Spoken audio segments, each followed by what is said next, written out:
Sasarannya adalah batok kepala kakek berjubah putih yang tegak dengan kepala agak tertunduk, pasrah menunggu ajal. Ratusan ular di belakang si kakek tegakkan kepala, mendesis keras tapi tak ada yang berani bergerak. Teraang. Pedang besar di tangan perwira Brajanala Laksana menghantam benda terbuat dari baja atos. Senjata itu patah dua begitu membentur batok kepala Ki Suro Gusti Bendoro. Kepala si kakek sedikit pun tidak bergeming, bahkan rambutnya yang putih tidak ada yang putus barang sehelai pun. Di atas kuda coklat Brajanala terhuyung-huyung. Tak terasa obor besar di tangan kirinya jatuh ke tanah. Minyak yang tumpah segera disambar nyala api. Kebakaran besar di tempat yang kering gersang dan panas itu akan segera terjadi kalau kakek berjubah putih tidak lekas melakukan sesuatu. Sekali dia meniup, padamlah kobaran api. Untuk sesaat Brajanala masih memegang gagang pedang, namun kemudian senjata yang telah patah itu terpaksa dilepaskannya karena tangannya terasa panas dan pedas. Ketika diperhatikannya, terkejutlah perwira Demak ini karena telapak tangannya ternyata telah terkelupas melepuh. Perlahan-lahan Ki Suro Gusti Bendoro angkat kepalanya. Sesaat dia menatap sang perwira yang memandang padanya dengan mata membeliak dan rahang menggembung. Ki Suro tersenyum dan berkata dengan suara lembut, "Tuhan tidak mengizinkan sampeyan membunuhku.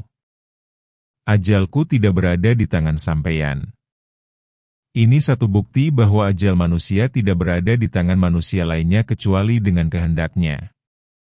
Perwira Brajanala, semoga Gusti Allah mengampuni kesalahan sampeyan." Muka hitam perwira kerajaan itu kelam membesi. Dua tangannya terkepal, matanya mendelik tak berkesip dan gerahamnya bergemeletakan. Ilmu kebalmu sungguh mengagumkan Ki Suro Gusti Bendoro. Tiba-tiba Ki Dalem Sleman membuka mulut.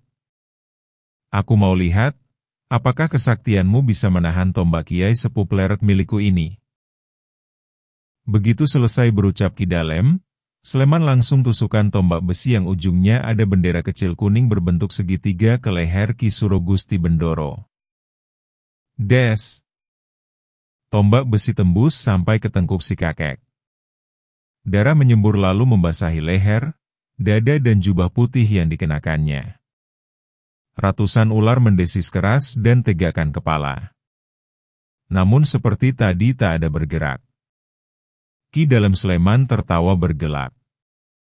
"Ki Suro, ternyata ilmu kebalmu tidak sanggup menghadapi tombak saktiku.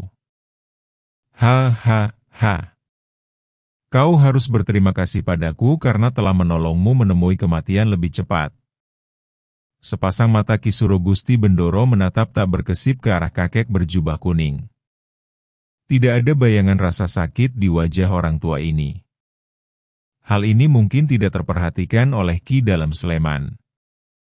Puas tertawa dia lalu cabut tombak Kiai Sepuh Pleret dari leher Ki Suro. Baik Ki Dalem Sleman maupun perwira Brajanala mengira begitu tombak dicabut, Ki Suro akan segera roboh ke tanah walau tangan kanannya masih bersitopang pada tongkat bambu kuning. Tapi bukan saja sosok kakek itu tetap tegak tak bergerak di tempatnya. Malah terjadilah satu hal luar biasa. Darah yang mengucur dari luka tembusan tombak sakti di leher Ki Suro, yang meleleh membasahi leher, dada serta jubahnya bergerak surut, naik ke atas, masuk kembali ke dalam lubang luka. Lalu luka itu menutup dengan sendirinya. Tak ada cacat atau bekas yang tertinggal. Sedang noda darah di jubah si kakek lenyap sama sekali. Jubah itu kembali putih bersih seperti sebelumnya. Selain itu noda darah yang membasahi tombak dan bendera kuning juga ikut sirna tanpa bekas. Dinginlah tengkuk Ki Dalem Sleman dan Brajanala. "Sahabatku Ki Dalem Sleman," Ki Suro Gusti Bendoro berkata sambil mengulas senyum. "Ternyata Tuhan juga tidak mengizinkan sampeyan membunuhku." Dua orang di atas kuda putus sudah nyali mereka. Keduanya sentakkan tali kekang kuda masing-masing lalu menghambur lenyap ke arah lereng timur Gunung Mahameru. Ki Suro Gusti Bendoro hela nafas dalam lalu berucap, "Ya Tuhan, ampuni dosa dan kesalahan kedua orang itu. Sesungguhnya mereka tidak tahu apa yang mereka telah perbuat." Ki Suro Gusti Bendoro berpaling ke belakang. Ratusan ular tegakkan kepala. Orang tua ini tersenyum yang dibalas oleh desisan halus oleh ratusan ular.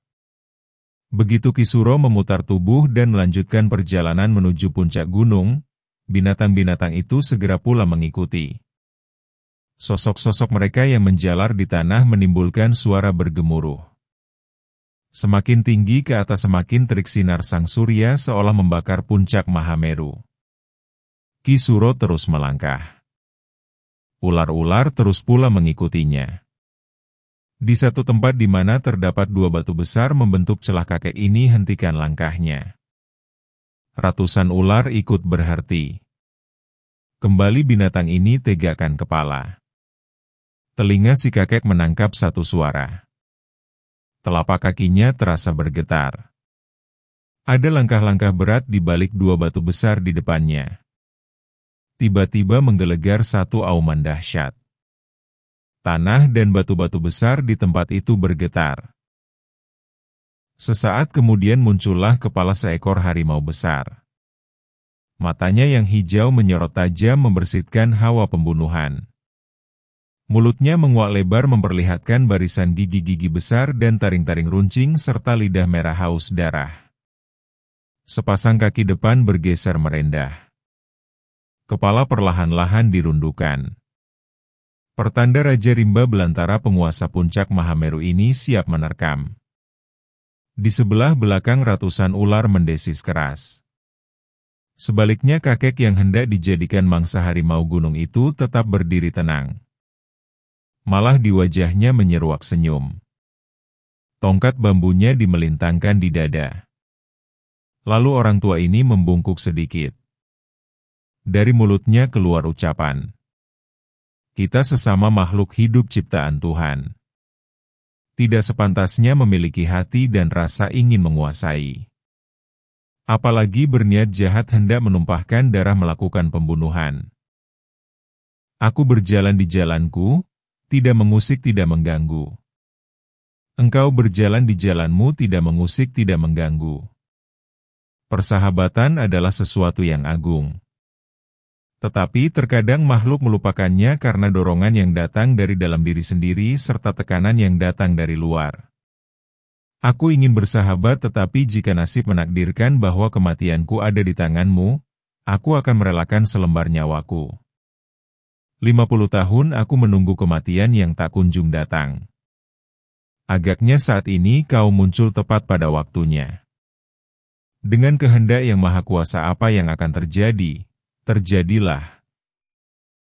Kakek itu lalu duduk bersila di tanah. Tongkatnya diletakkan di atas pangkuan. Dua tangannya ditumpahkan di ujung lutut.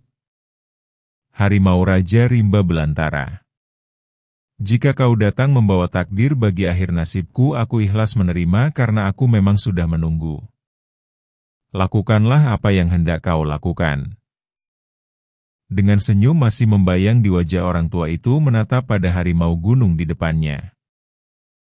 Di sebelah belakang, ratusan ular yang telah mengangkat kepala siap melesat menyerang harimau besar. Tapi orang tua berjubah putih angkat tangan kanannya dan berkata lembut, "Sahabatku, kalau takdir datang tidak ada satu kekuatan pun bisa menghalang. Tetaplah berada di tempat kalian. Kematian bagian setiap makhluk hidup. Tubuh tua dan lapuk ini sudah sejak lama mendambakannya." Ratusan ular keluarkan suara mendesis, namun sikap mereka tidak segalak tadi lagi. Satu persatu tundukkan kepala, menatap tak berkesip ke depan. Harimau besar tiba-tiba mengaum lalu melompat ke atas batu besar. Dari atas batu besar inilah binatang itu menyergap si kakek, langsung mengarah kepala.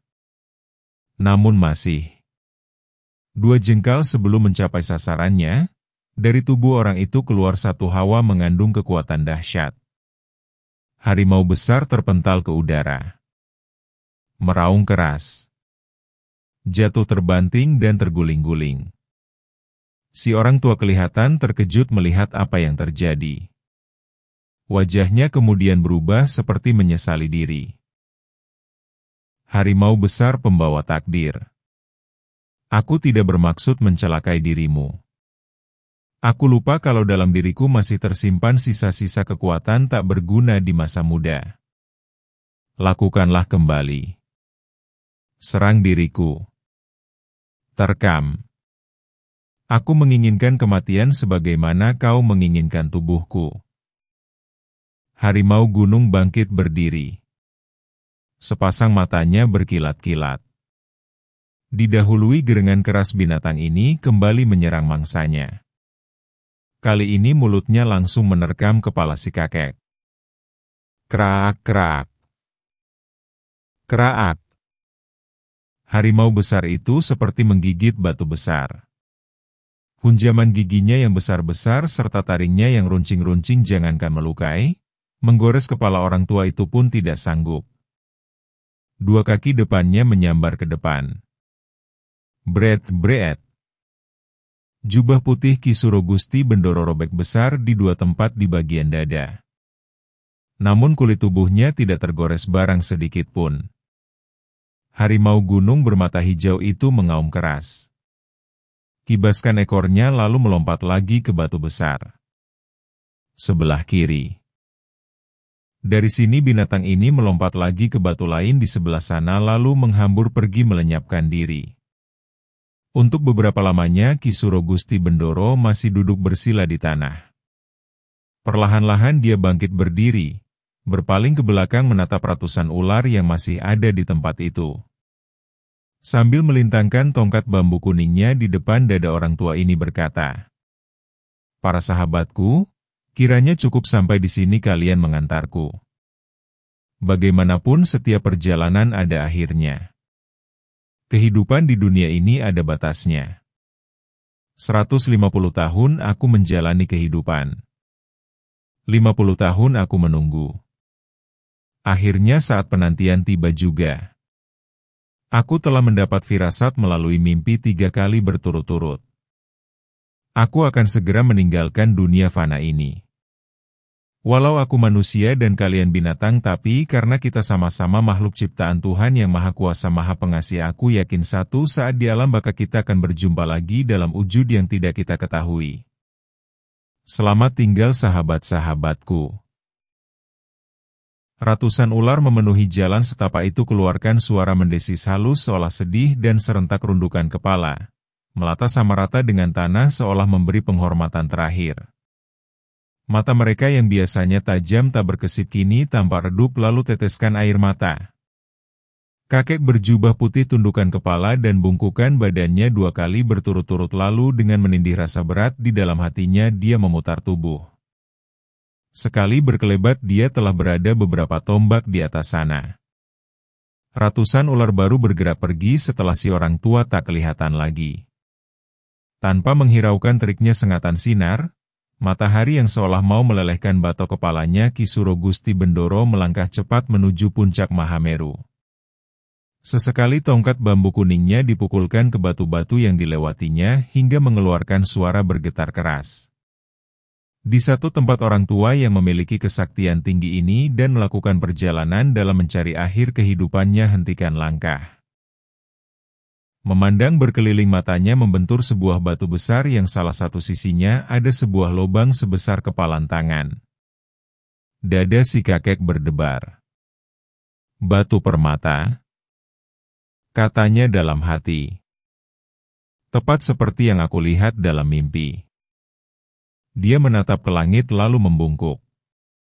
Selesai membungkuk laksana terbang dia melesat dan sesaat kemudian telah duduk bersila di atas batu, sengaja menghadap ke arah matahari tenggelam. Sejak pagi sang surya telah membakar batu itu dengan sinarnya yang sangat terik. Batu besar yang diduduki si kakek tidak beda dengan bara menyala. Tapi orang tua ini duduk bersila dengan tenang, seolah duduk di satu tempat yang sejuk dan nyaman. Kepalanya didongakkan ke atas langit. Tongkat bambu kuning diletakkan di atas pangkuan sedang 2 tangan ditumpahkan di atas lipatan lutut. Setelah berdiam diri sesaat orang tua ini pejamkan dua matanya lalu dengan suara perlahan dan bergetar dia berkata,